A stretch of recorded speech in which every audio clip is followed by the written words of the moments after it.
Whoa.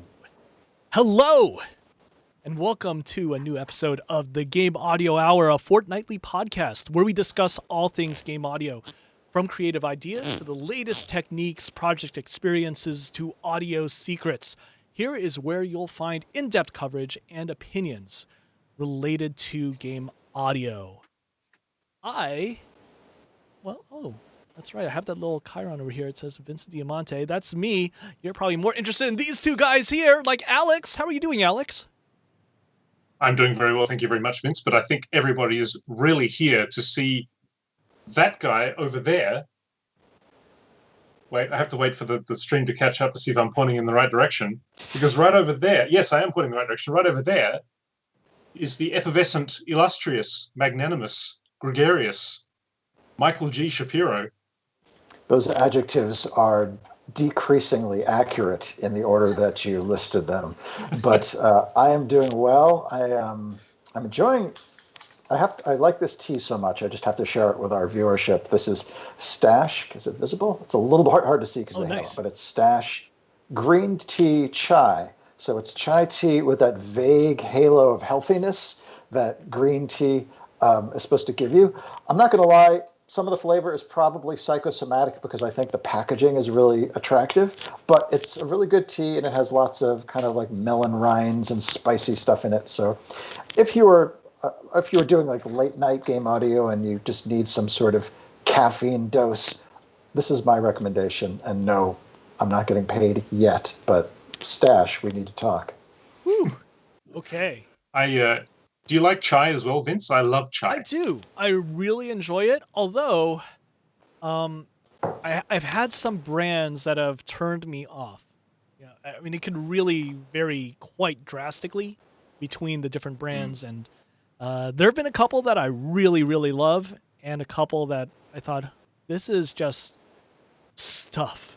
You know, it's just stuff. It tastes like too much, or it tastes like uncertain, very frustrating. Yeah, I know exactly what you mean. I think all kinds of tea, the brand is actually quite important because, you know, it's a very, very broad spectrum. But like even within one type of tea, it's quite a broad spectrum. But chai, I feel like, is like even broader because, you know, well, anyway, we're here to talk about game audio. I was going to say that the recipe for chai is maybe a bit more fuzzy than something like black tea. But anyway, we're not here to talk about tea. We're here to talk about game audio. Man, game audio is fun. That's right. Honestly, game audio, So I got to first start off with the fact that, yes, we do work in tech. And when you're working in tech, it's hard not to get caught up in all the cool little knickknacks and doodads. But I was really surprised to see that in the last week, everyone seems to be going on and on about the Roli block. Have you been seeing this on your Twitter and other social media? No, I've been a little bit consumed by work recently, so I've been sort of taking a passive approach to Twitter, which means letting it just scroll by and not really looking at it very much. So no, I haven't actually caught up much with that. How about you, Mike? I haven't seen anything recently. If I remember, Roli Blocks are like these enhanced MIDI controller surfaces that are keyboards plus a lot more kind of crammed onto a keyboardy shape. Is that right? Yeah, well, they do have the keyboard one, but this one in particular is the Block M that people are going on about. I actually think I found the source of it, which was late last week. Brian Higa, who is a senior sound artist over at Sony Santa Monica, very cool guy. He put out this tweet, messing around with my new Roli light pad. I'm not a cool kid with radium yet, so I'm trying out the XYZ pad with Synaptic Morph and combining magical source together. I usually do this manually by hand with a trackball, so this is a lifesaver. And he did hashtag game audio, hashtag sound design. I'm not sure if this was the thing that set it off, but it seems early enough, and all the stuff that I've seen really came after this over the weekend. Everyone's been going on and on about it. Oh, and Will is actually in the chat. He's saying, yeah, Game Audio Twitter is currently going insane over this thing. So I mean, it's very cool. If you check out this tweet, he's doing some fun stuff. And in the wake of this, I've seen a lot of other people also post material. Things like, oh, I'm going to connect this to Serum, or I'm doing something with. I think there was another person using Valhalla Supermassive in a very sound effects type of way. And I mean, it's cool, but it's really funny because this Roli light pad has been around for literally years. But now we're latching onto it, and or at least right now, people in game audio are kind of going crazy. So can I just confirm that the functionality, you said the one that people are going nuts over is the LightPad Block M? I think it's the Block M, yeah. So this is basically like a big touch surface where you can map fingers to controllers, right? You could. I mean, it's really just a square. It is a square. Right. And you can treat the whole thing as an XY pad, which I had actually done for a while because I own one. It's somewhere in the recesses of a closet over there. But I think the thing that a lot of people are really liking is that it's not just an XY pad, it's an XYZ pad. So it detects pressure as well. Right, I see. I mean, it's kind of cool, yeah, but it's also really tough because it's not very... it's really hard to learn how much pressure to use in order to hit particular marks. And it's cool, but honestly, it was a lot easier to just use it as an XY pad because of the pressure sensitivity. People... Yeah, there was... I was going to say, people did note that even though this thing has been around for a while, it apparently has gone through a couple of different iterations in manufacturing and design, and they say that later versions have better pressure sensitivity than older versions. So maybe this is the thing. Because there's a bunch of iPad apps that do the same kind of thing, that map like your fingers to controllers. But I guess the difference here, of course, is that like if it's pressure sensitivity, then you get an extra dimension there. But there was one that I was playing with a long time ago, which I haven't touched in a long time.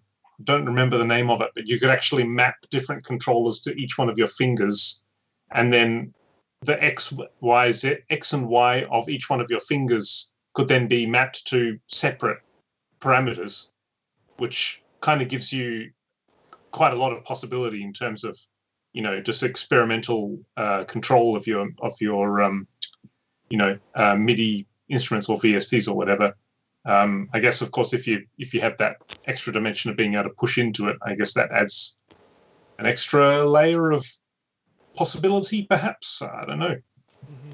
Alex, two things that you said loom large in my mind on this topic, and one is the word experimental, and the other is the phrase, I haven't used this for about a year.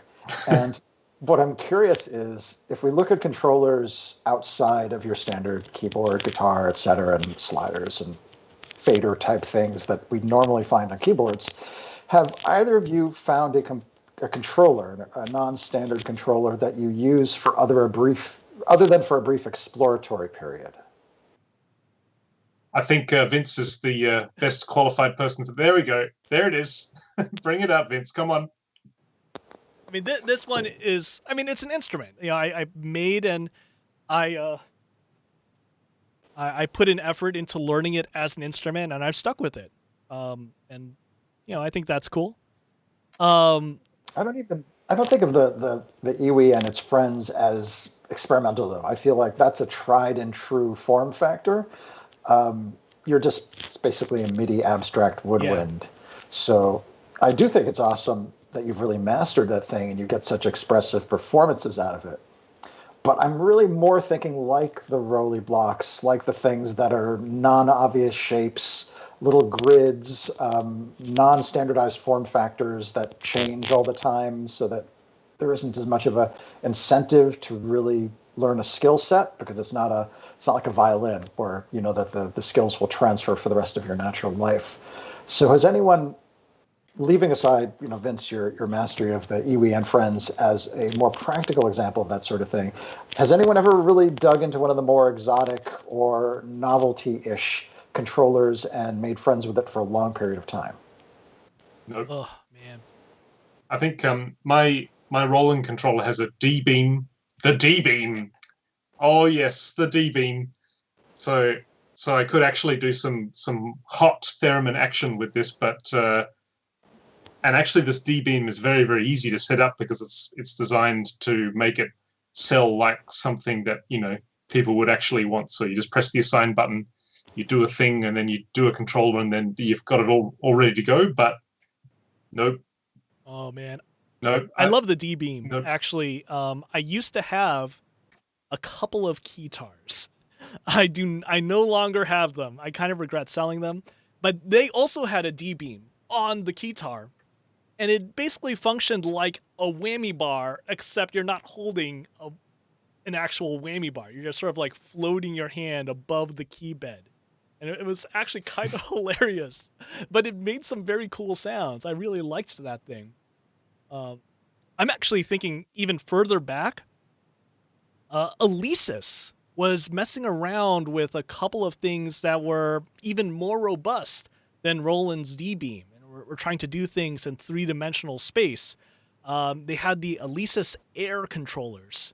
They had one that was a straight-up instrument, and then they had another one that was an FX processing unit, so you fed other audio into it, and you controlled it with this sort of weird, kind of vaguely theremin-like floating interface.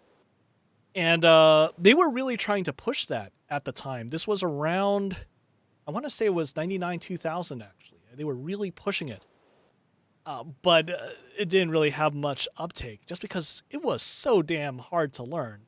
I mean, you think about the theremin. The theremin is hard to play. Not everyone can be like Virtuoso Clara over there. But and expecting people to use this in a production capability and in a space where you're kind of expected to do things really quickly, didn't go too well. That No, the only sort of non-keyboard controller that I've ever really been really, really curious about and looked at and thought, oh wow, I'd really, really like that. I guess my problem is because I'm a bass player. Already, most of these kinds of controllers is not really what comes to me most naturally. Like even just like a regular keyboard is not something that I can play that well. I have looked into sort of like bass controllers for bass guitar, but then at that stage, you've got the latency and it's I don't know. And you actually, in a lot of the cases with them, you actually have to retrofit it onto an instrument by gluing it on there or screwing it in or something like that. And a lot of it's like, I don't know. But have you seen some of the stuff by DJ Tech Tools? I haven't. They have a bunch in a series called the MIDI Fighter series, where they actually put arcade buttons onto a grid of like 4x4, and they're actually like arcade machine style buttons that you can really hammer. As well as the same kind of grid 4x4, but they're all rotary encoders that can actually be pushed in as well. And the idea with these things, they have an accelerometer inside. The idea is that you hold it like this, and then using your thumbs, you can do all the stuff while you're kind of turning it around in your hand. Now that looks pretty cool, I have to say. I mean, the actual design of the unit looks really cool. The engineering and the thought to put sort of these like the accelerometer inside together with these buttons. You should have a look at some of the marketing videos. They're pretty corny because, like the D-Beam, seriously, how cool can you possibly make somebody look when they're trying to make music like doing this? Like, it's challenging. But anyway, the DJ Tech Tools stuff has always been really something that's kind of I've always looked at these and thought, oh, that'd be nice to have. But as for the Roli Block was it Roli Blocks M size, whatever? Yeah. I might pass on that. I think I don't know. This is it's kind of a little segue into another topic that I wanted to get both of your views on. If it's okay to move on, unless you had extra that you wanted to add about the Roli. Well, actually, I kind of want to know about if Mike found any particular tools that he's either had success with, or or maybe he just had a very humorous sort of a fling with one of these weirder type of interfaces or instruments. The closest I ever came was like a Kai dedicated drum controller where you get like a 4x4 grid of pads for inputting percussion, and I used it in a way that was very contrary to its intent, because I think they expected you to use the bespoke software to program it and to set it up just right. But at the time, the configuration software was such a hassle. There might not have even been any. It may have been one of those front panel deals, but I just didn't have the patience to even map it to the standard MIDI drum set. So what I found was if you have like a really cool percussion menu patch where it kind of maps across the whole keyboard and there isn't really any rhyme or reason to it, like anvils might be this octave on the keyboard and over here it's glass harmonica dropped on a timpani and like all this stuff. And I just started wailing away randomly on this 4x4 grid and got really interesting aleatoric percussion patterns. And again, it was just chaos. It was a convenient way of chaotically accessing instruments, but it was actually pretty cool for a few cues. Sadly, this falls into the novelty category, which is why I was curious if anyone has fallen in love with an alternative input device and used it other than for one initial curiosity-fueled fling. And I think that describes my experience with this Akai. Yep. Yeah, I've also always been, the whole MPC machine. What's the other one? There's another one on Novation's stuff as well. Yeah, because I don't use Ableton Live, and sort of a lot of that. That's the other one, Ableton Live Push. A lot of these things sort of, in those cases, they seem very closely tied in with that platform. So you get the most out of an MPC pad by using an Akai MPC, or you get the most out of an Ableton Live Push by using Ableton Live. The idea of having some drum pads to input to get a good sense of feel by hammering away with your finger on a pad instead of doing the same on a piano keyboard is kind of cool. But then, yeah, it comes back to like how often do you actually program drums like this with your fingers versus clicking it in, or in my case, typing it into a tracker listing. So, as the topic that I was interested to get your view on was the I've been thinking recently. So we've been doing this soundtrack for an as yet unannounced game for Moon Mode, my company, and we're doing a lot of tracks of music, and it's just kind of basically in the game. There is a radio station, and we're basically writing tracks of music for the radio. So they are discrete songs, and there's just quite a high volume of these. So the thing that I've been struggling with a little bit, and maybe not struggling, but sort of thinking a lot about, is breaking down the composition process more granularly than the standard ideas of, say, composition, tracking, mixing, mastering. So the traditional approach will break it into those four segments, right? So composition is where you're actually coming up with the music. Tracking is where you're either recording it or inputting it. Mixing is where you get everything balanced and sounding good. And then mastering is where you take one final big look at the pass over the whole overall sound of the song, right?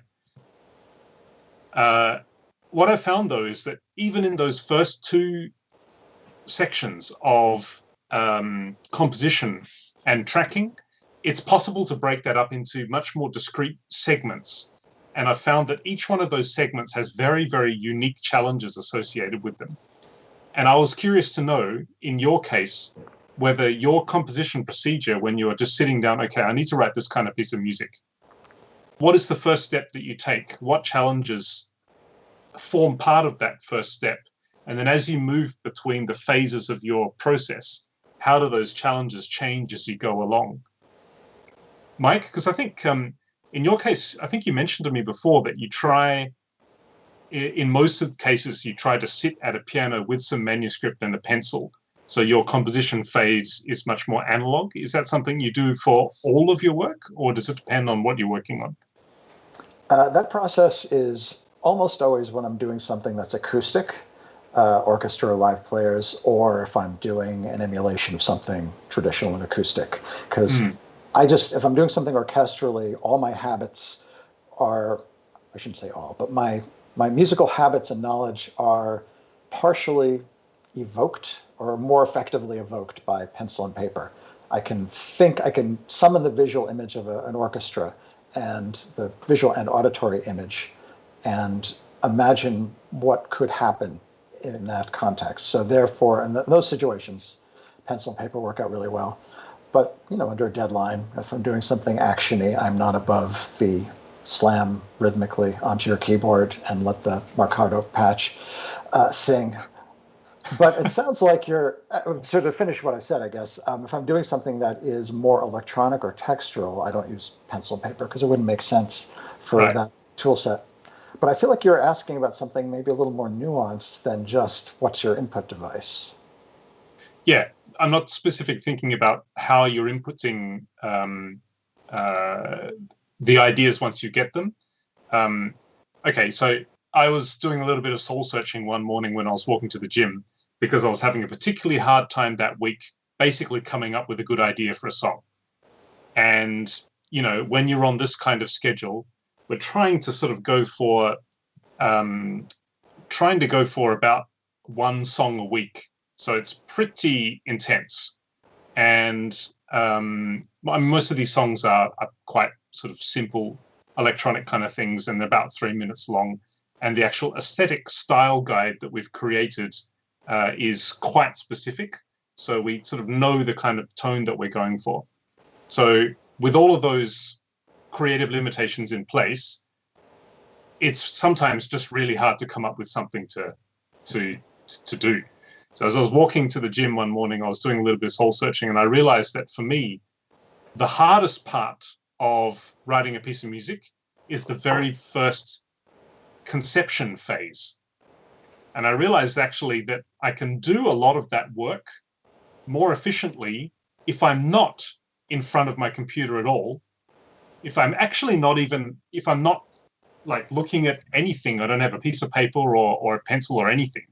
If I'm just sort of sitting there like this, or in that case, walking to the gym, that initial conception phase of a song idea, I find much easier to do than if I'm sitting in front of Cubase or Renoise thinking, okay, what am I going to do? Pull up, some synth, try playing something. No, that's not working. Try do some sound design. No, that doesn't sound very good.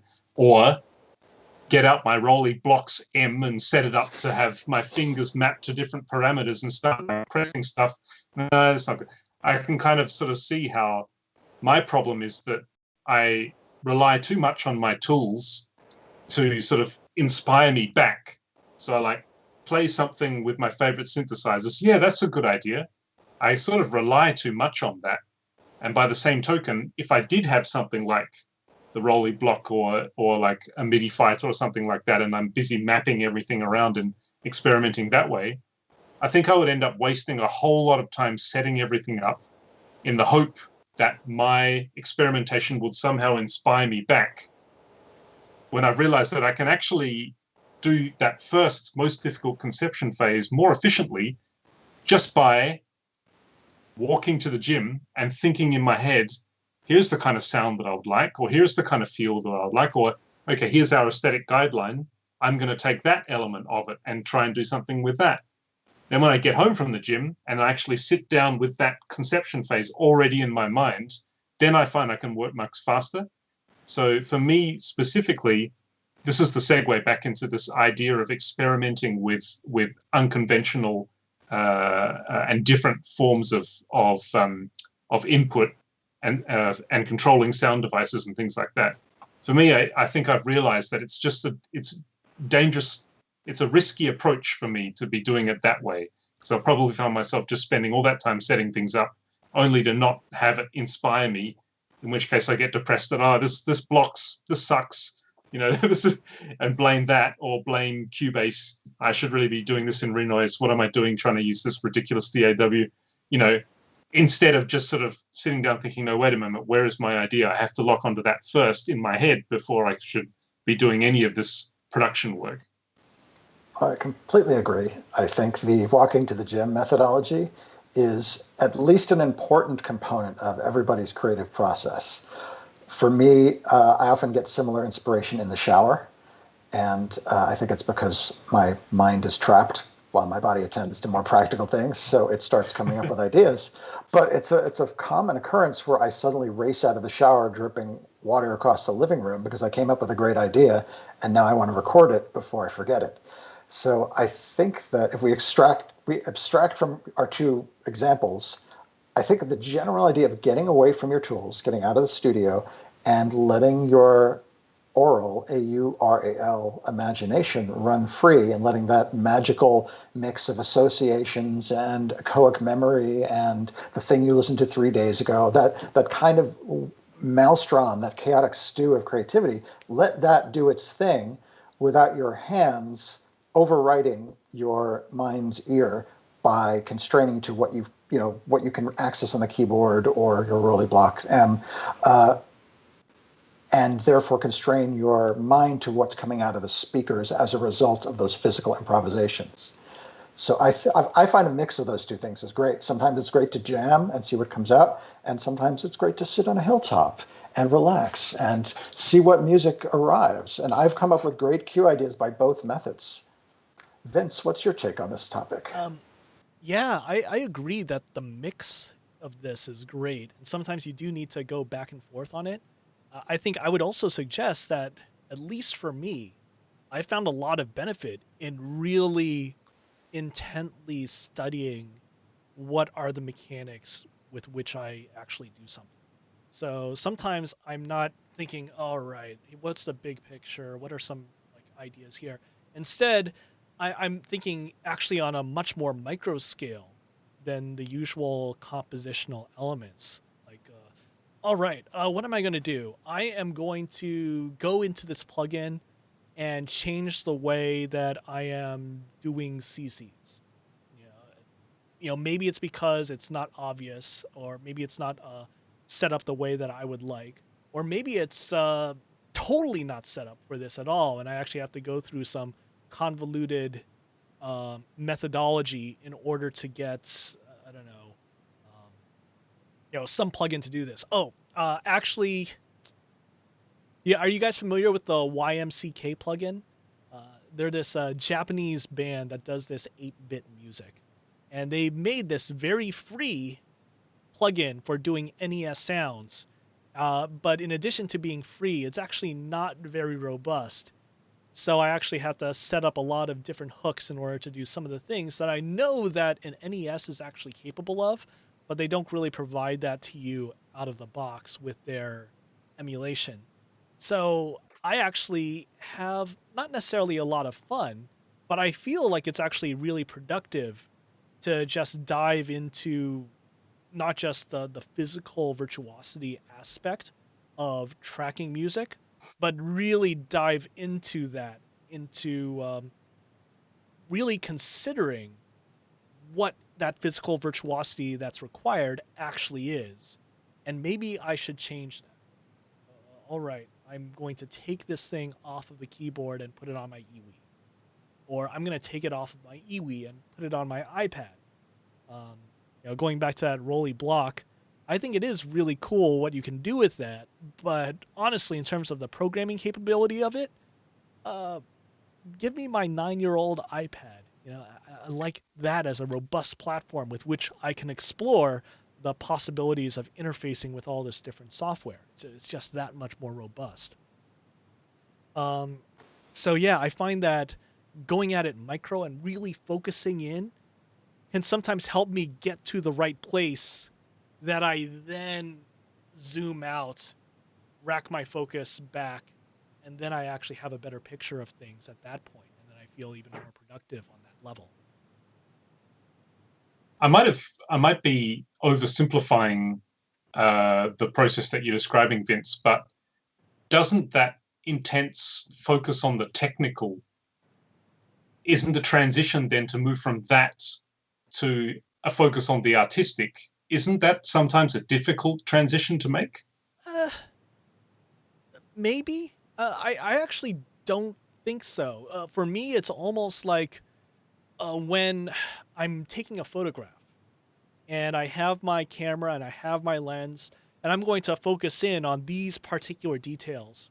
And just that cognizance of those details actually helps you in composing the larger photograph. At least I feel like that analogy sort of fits where I'm thinking of it. It's not perfect, but I do feel like there's a lot of helpful information that comes out of that intense focus in small areas that maybe it subtly, or maybe it even with more impact, actually affects that overall conception. I see, because I think this is the problem that I have with experimentation, and it's exactly I do not have the ability. So I think I fall down the same path that you described, Vince, but I do not have the ability to actually convert that into something that is productive. So basically, what happens to me is that if I was doing the same thing, like a great example is my all-time desert island favorite software synthesizer is Bazil by Yuhi, and it is like this. It's a four, what would you call it? 4-unit modular synthesizer, which can do FM and a whole bunch of cool stuff. Anyway, it's being sort of this visual modular environment. It's fantastic fun, and I know it so well now because I've done so much experimentation and very targeted sound design with it. Like, right, I want to do that. I know how to do that with this synthesizer. So when I sit down to try and experiment with it, like, for example, rather than having the concept in my head before I sit down, if I'm doing it the other approach, which is like, okay, I got to write a song today, so I'll boot up whatever DAW, and here's Bazil by Yuhi, and I'm just going to like patch some things around and see, oh, wait, maybe I should use that to do this, and then if I have that modulating there, and then this can go there, then that's going to sound really good. No, that didn't work. Actually, well, I try it here. Well, wait a moment, maybe I never use that function. So I'll use that one and I'll patch them. Oh, that doesn't work either. So I'm going to go here. Oh, that sounds rubbish. And so I'm going to go so basically I get really, really trapped up in the technical aspect of what I'm doing. And before I know it, it's been like, 30, 40 minutes of basically nothing, basically just me playing around with a synthesizer and not really coming to any kind of, maybe that is in itself, maybe that's not experimentation. Maybe that is just noodling or, fiddling around with something. But whenever I find myself getting sort of really, really distracted by the technical aspects of something, I find I find it really hard to convert that into something that's actually effective and productive and useful. So that, as you said, Vince, like that moment that you have when you are fiddling around with the nitty-gritty of this in order to achieve something, I've never had that sort of epiphany moment where, oh, I got it. Like, this is great. I made it work, and now this is going to lead me down this path. And I would have never thought of that idea if I hadn't have done this process beforehand. Unfortunately, I've never had that experience, so I'm really envious because it sounds like a lot of fun. Yeah, I guess it can be fun. I'm trying to figure out like if there is something there that when you're playing around with something like Bazil, would you? How often are you saving things? Do you mean saving the project or saving a preset? Yeah, saving presets. Like, do you have your own library of custom? Well, I'm assuming you have your own library of custom presets, but I guess I'm wondering how you utilize it. Like, do you utilize it to sort of track some of the micro changes that actually happen while you're playing around, or is it really just about making things that are like a really nice functional inventory of stuff that I can rely on? The latter. So it's not like somebody who handles like a traditional Eurorack system or that kind of hardware modular system would probably have their recording device or DAW just recording the whole time, and they'll just be doing stuff, and then later go back and have a look at this like hour-long soundscape and pick out bits that could be useful or good.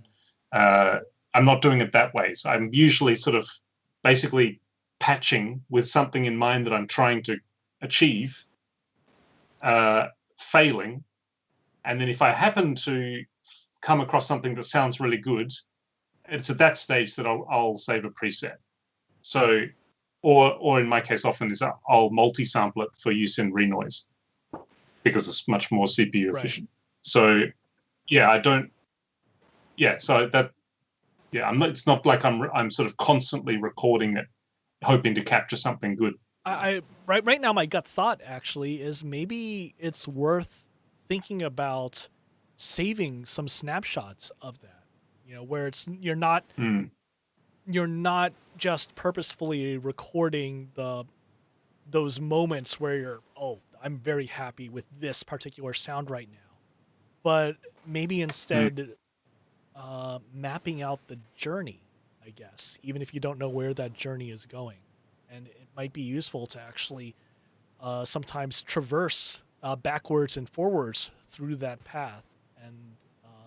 And I find that actually really helps when I'm thinking about, how I've set something up, because, some of these plugins and, contact instruments, I'll go ahead and save something where, all right, my iwi is doing this with it, and this results in something that is good, better, worse, something. It might have something to do with dynamic range. It might have something to do with my pitch bending, or how I'm actually using my left thumb capacitance, because that's like a weird thing that I don't have a lot of control over, but it does something with that.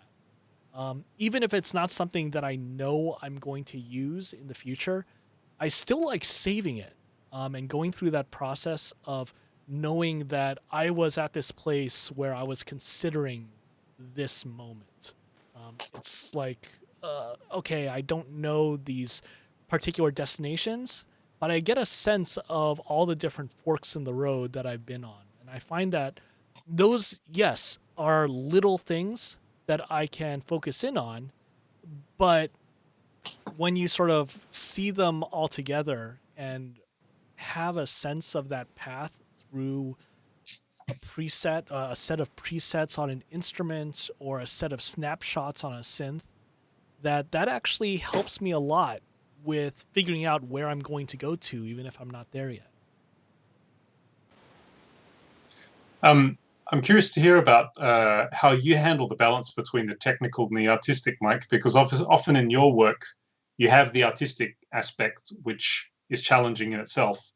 But then in order to basically, if you're creating something with a virtual orchestra, there is this whole world of, complication with actually making this virtual orchestra sound realistic enough to convince somebody that it's real. At what stage do you do that? Or do you have a template set up so perfectly that, you've done all of that experimentation already? So for the most part, you only have to focus on the artistic because you have the confidence to say that, okay, this oboe library is really good, and I've tried all the string libraries, and this one is the best. And have you sort of already done all that technical work already? Or is that a case-by-case part of the process that you need to do for every project? And if it is, at what stage do you do that? Yes to both. Imagine a couple of concentric circles, and the outermost concentric circle is know your sample libraries, know what they're capable of doing generally, have some templates set up, know the realism of different libraries, which are good for kind of a hefty, gutsy sound versus a delicate, more ethereal sound. So that's the more general research, and that is something I try to do on an ongoing basis. So on any given day, I'll try to spend half an hour just poking around my sample library saying, is there some alto flute I forgot about? Oh, they have a trill. They have 3 trills. Why? I don't know. Let's see what they sound like. Outside of the time pressures of a given project, I try to get to know what I've got better. And it's a great warm-up. You just want to take half an hour in the morning doing kind of a depth first search through your sample library or your synth libraries and see what you have. And I'm constantly refining my sense of my palette. I don't like having to do this, but it's a necessity. So I just try to keep it active in mind so that I minimize the amount of project time I use to do palette searching. That having been said, at the start of every project, I also take a second pass through my arsenal of sounds and I say, okay, what's the palette for this project instrumentally? What's the mood? And do I want to set aside some instruments for quick access? I will typically pick a string library for a given project, or maybe a specific mix.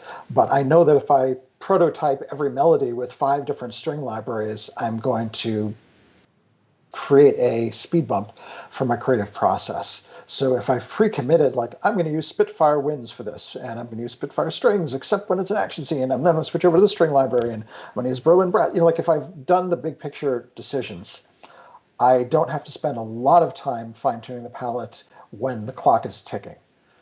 Does that answer your question, or did I horribly skew off into another tangent? No, it does. That is it's really interesting. I think Vince, also you probably have a like in your case, you are jumping between more so than Mike and myself. I mean, I basically whenever I need orchestral stuff, I ask Mike, and Mike also you do some electronic stuff as well, but it's primarily orchestral stuff, right? Yeah. Yeah. In your case, Vince, though, you're really dancing around between all of the different genres depending on the project. I mean, you do electronic stuff, you also do orchestral stuff. Does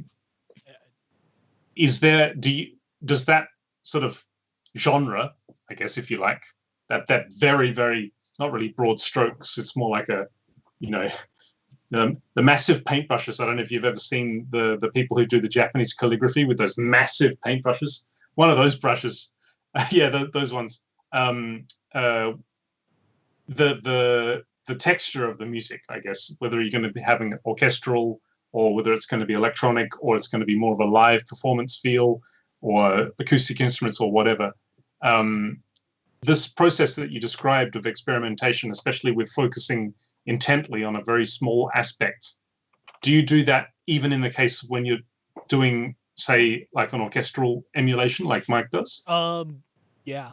I mean, I think it is actually one of those things where I want to have that consistency. Like, that is actually one of the places where I have consistency when the style and instrumentation isn't.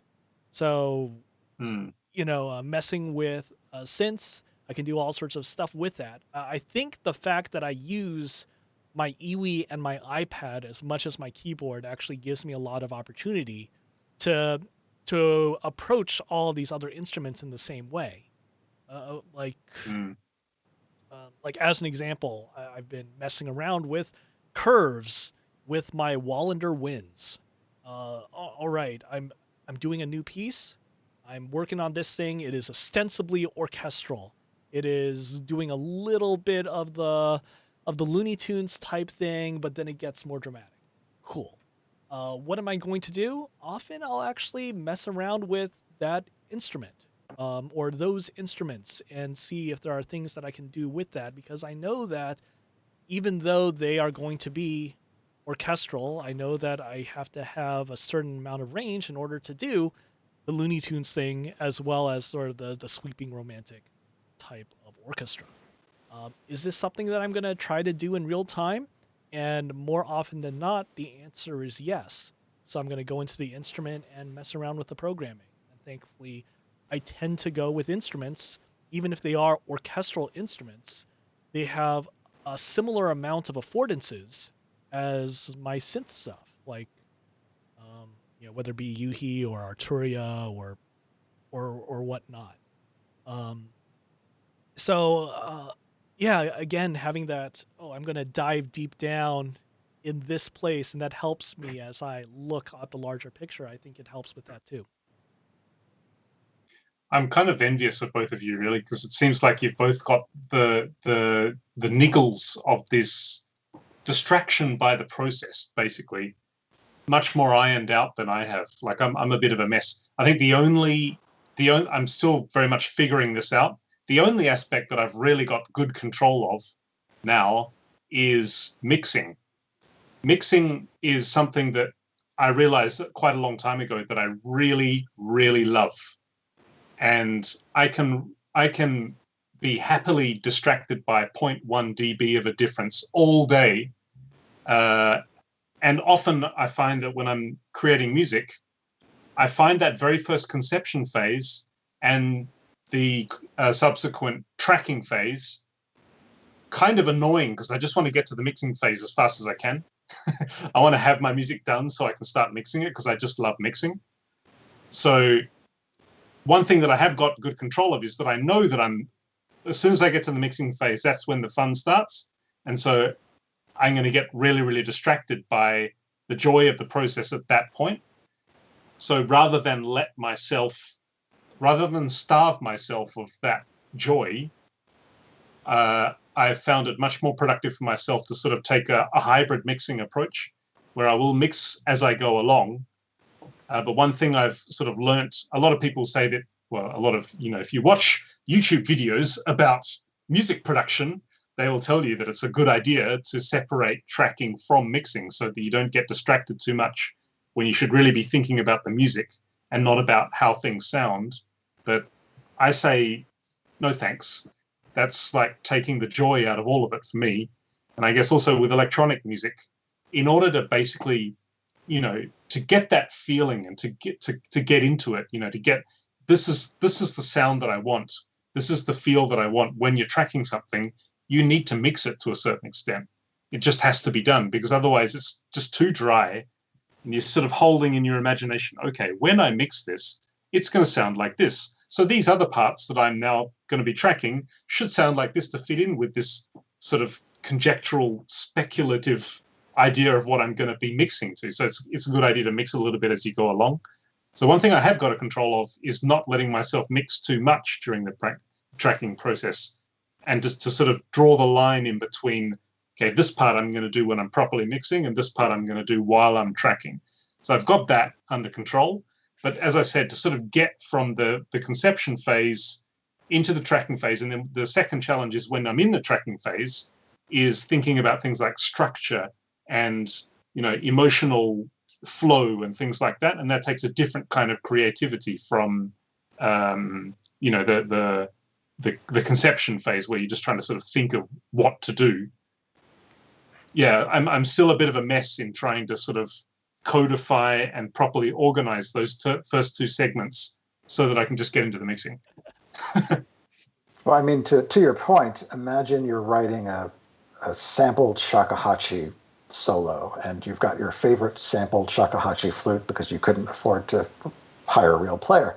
Imagine writing that without reverb, right? Part of that experience is that really long 5-second tail reverb, and your composition is going to depend in part on hearing that unless you have really vivid imagination. So I think the boundaries between composition and mixing are always going to be blurry when one person is doing both things. Mm. Yeah, Right. I agree with that. I mean, it's hard for me not to. I would say actually, yeah. There's a part of me that wants to rush into the mix phase. Once I get the semblance of an idea of how the thing will sound in totality, I would love to just get into the mix phase because that's when things are like really coming together, once that track is 80, 90% of the way, and you're like, oh, I want to live in this space and just continue to push it all the way to that final. Um, and sometimes it's great to actually think about it where that mixing is actually a really integral part of the composition and the actual instrument. Things like shakuhachi, like or even human voice stuff. Like there's some amazing things that you could do with a dry human voice, but really most of the time there's like a place that that human voice is coming from, so you're thinking about that really intently over the course of the actual tracking of that. Um, you can't totally divorce mixing from these smaller elements of tracking instruments and parts like that. And yeah, I think I sometimes want to just rush into it. One of Yeah, the I think most to. Sorry, go ahead, Mike. Well, I was going to quip. I think there's nothing so gratifying as working with music you've already written. And by definition, when you're mixing, you're already looking at music you've already written and you're admiring it and then just making it better.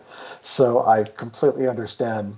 I think both of you express the same sentiment, the desire to just magically teleport to that phase, because it also means the music's done and all the tension of decision making and trial and error and self-doubt and inspiration is behind you, and now you're doing that final polish. I think that with mixing, I think because there is a problem solving aspect to it, and the problem is right there in front of you. This doesn't fit with that, or this doesn't sound like it doesn't have the energy that I want, or this doesn't achieve the emotion that it should. This is the problem. The solution to those problems in the case of mixing is almost always technical. And that's why I think it's fun, for me at least, because, this doesn't fit with that. How can I make it fit with that? There's some creativity involved in sort of interesting use of tools or interesting approaches in order to do that. But for the most part, the actual execution of all of that is just 100% technical. And I think that's why it's reassuring, because I think it's a bit more of a scientific kind of process. Obviously, the intent is artistic, but the process is much more scientific. And the balance then between the technical and the artistic, it's much more clear. Whereas in the early stages of experimenting or trying to find that seed that's going to grow into the song, the balance between the technical and the artistic is, at least for me, much more dangerous. Because unlike Vince, I just find if I go too far down the technical side, I just sort of lose track of the artistic side entirely. And to bring the conversation all the way around, this is the reason why tools like the Roli Blocks, or even this humble little D-beam on my Roland controller keyboard right in front of me, will never really appeal to me, because I just feel that I have so much trouble as it is with those early phases of making music, that if I had extra hardware distractions, or of course also software distractions too, it's only going to make this, messy process even more messy. I need to figure myself out first before, I introduce more variables and more options, I guess. I think there's an interesting distinction between those tools as seen by a musical service provider versus content creator. And I know those distinctions are slightly artificial, but run with me here. So if you're writing music for something, game score, for example, that's music for something, and you're primarily a service provider. And then you are typically trying to do constraint satisfaction under a deadline. I need the music, I want it to be good, but it needs to hit the following emotional beats. It's got to have these parameters. It's got to coexist with sound design. And gosh, I've got a week to write N minutes of music. In those cases, we typically want the most straightforward and controllable solution to the problems we're trying to solve. Earlier in the project, it may be a little more relaxed and experimental, but later, as you approach the deadline, you're just like, I want it to be good, fast, rather than a great work of art eventually. However, Right. if you're an artist, not to say that we're not also artists, but if you're primarily artists, you're primarily a content creator, and you're just creating an album without an obvious destination, without a set of marching orders from a supervisor, without a deadline or a sense of contractual obligation, I think having those experimental tools might be a little more fun, because now you're just meandering through musical space and seeing what you like.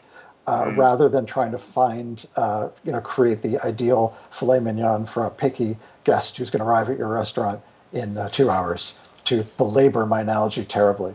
So I think we might find there's more enthusiasm for these weird and wacky tools among people who are not writing music for a particular thing and not on a deadline. That's a really, really, really good point. I hadn't thought of it like that, but that is a really, really good point. And I think that for us game audio people, it's important to see what we can take from the process of the content creators, but also, as you said, Mike, to thoroughly acknowledge that yes, we are, of course, we are artists. We work with different kinds of constraints and limitations to content creators. Because they're different, that means that it's not always a one-to-one matching of the kinds of things that artists would use versus the kind of things that game audio professionals like us would use. Yeah. Going back to that whole game audio thing, so many of the things that I had seen on Twitter were for sound design. And of course, a lot of Roli's stuff, when they were first showing it, was more in the context of larger scale music production and tracking. Like that big Roli C-board. It's 88 keys. It's basically a grand piano with extra aftertouch and polyphonic this and lots of other stuff. I think it's really interesting that the people who were showing themselves performing with these Roli Lightpad blocks, they really weren't doing 4-minute pop songs or 30-second stingers. They were doing things like, oh, here is a 2-second gunshot. I'm going to perform this gunshot. And this was so new and novel for them. I think for us, coming at it from the music perspective, of course, these are, all these audio elements that we work with. Well, they are things that can ostensibly be performed. Maybe for these people, they are actually just coming to grips with that idea of not programming my sound effect or scripting my sound effect. But, if I set this up right, I can perform my sound effect? Is this the thing that I'm going to do?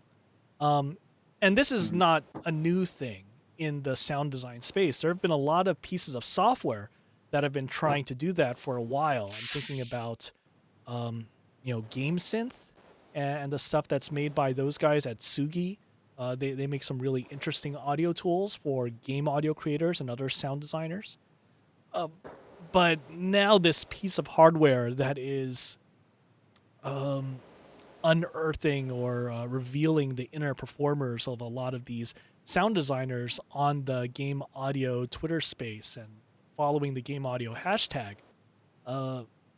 I think that is really cool. And it's not just a sound design thing too. When music composers who may not necessarily see themselves as performers suddenly find the ability to perform in some space, in some small scale, or maybe even a larger scale, but they conceptualize themselves as a performer in the production of their song where they otherwise might not be.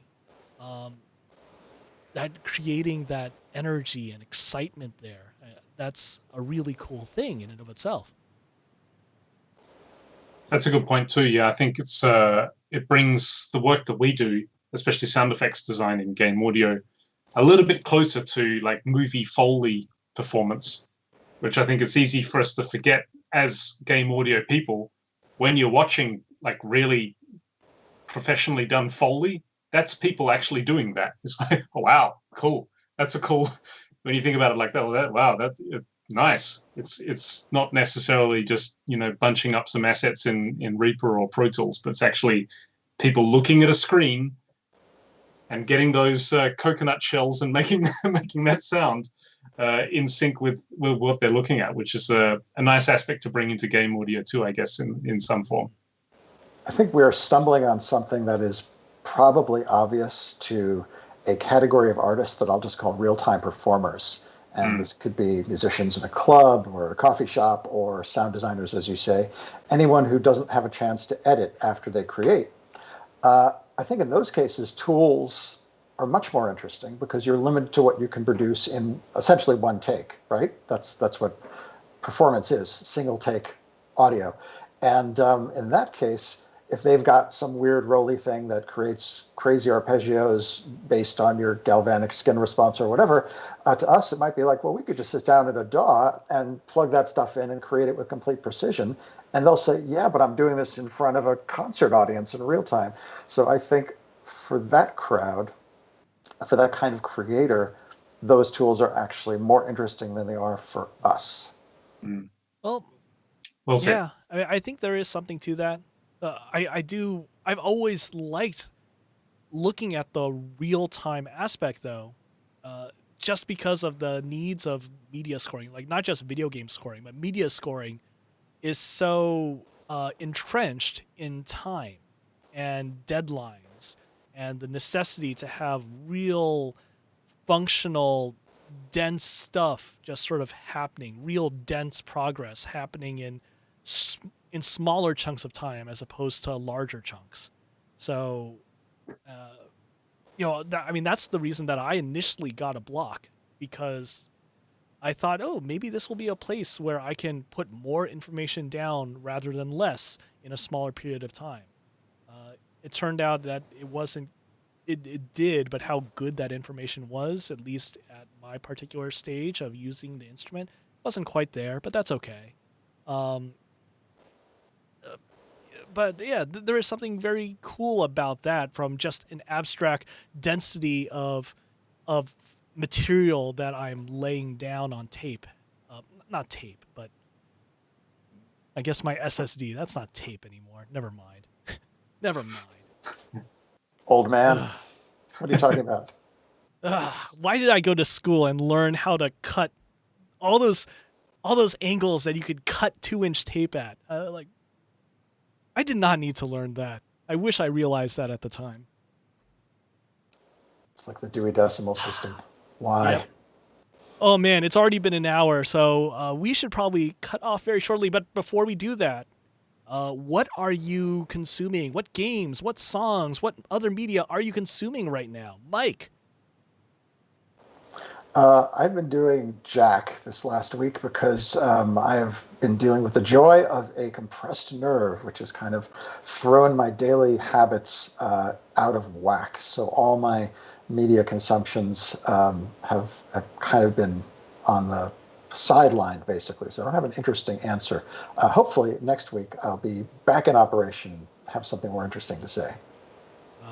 I'm sorry to hear that, and yes, hopefully over the next week you'll be back and enjoying plenty of media. Alex, what about you? I've also been doing Jack, but of a different variety. I've been doing listening to a lot of acid house. See what I did there? Oh, yes. But aside from that, right on the other end of the spectrum from acid house is I was listening to acid because I was making an acid house track, which was a lot of fun. But anyway, aside from that, I've also been listening recently to the Netherlands Bach Society. Right on the other end of the scale, listening to performances of Bach with on YouTube. You can find Netherlands Bach Society, fantastic performers with period instruments performing some of Bach's works. Which is this is a bunch of videos that my father recommended for me because he absolutely loves Baroque music. So yes, I've also been listening to that when I'm not listening to acid house. Just to clarify, the word you were repeatedly saying is spelled B-A-C-H and not B-A-R-K. Is that right? Bach. Thank you. I had It's to translate Bach. from Australian. Bach, mate. It's Batch. John Batch. How about Oh my you, god, Vince? I gotta admit, when you said that, the first thing I typed into my Google was B-A-R-K. I was like, I really did think that you said Bark Society. Bach. The Netherlands Bark Society. That's a good name for a band, It actually. is. Oh. Man, Bach. Are you trying to tell me that every American says Bach instead of Bach? We definitely don't say bark. I think there's some debate as to whether you say it with the throat guttural effect, but I think most people say Bach, like B-O-K, like what a That's chicken what I'm saying. says. Bark. We have some kind of phoneme interpretation fight brewing here, and I don't think you're going to That's what I'm win. saying. Bark. A dog barks as Oh well. my. That's barking. So that's the same Oh cue. no. Those things are pronounced the same. Barks, dog barks. I think we found the problem here. Okay.